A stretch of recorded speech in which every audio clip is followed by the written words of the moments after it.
ما بعرف اعمل لك، بعرف، بس احنا في متغيره.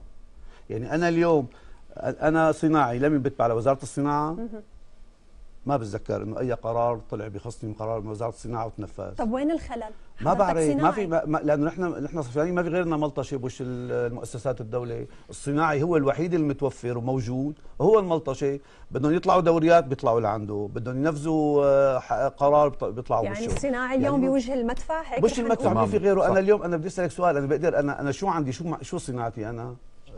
حجر ومكانات. نعم. وين بقدر اهرب فيهم انا؟ بقدر اتحرك فيهم؟ تمام.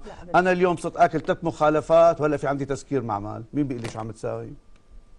نحن ما لك شغله، نحن عفوا نحن بنقدر الظروف اللي عم تمر فيها البلد، بس نحن اليوم عم نحكي عن مشكله الصناعه. نعم. وبنقدر قديش شعبنا عم يعاني، عشان ما تنفهم غلط، نحن بنقدر احنا عندنا ظروف صعبه، شعبنا عم يعاني، عندنا مشاكل طويله عريضه، ما عندنا شك.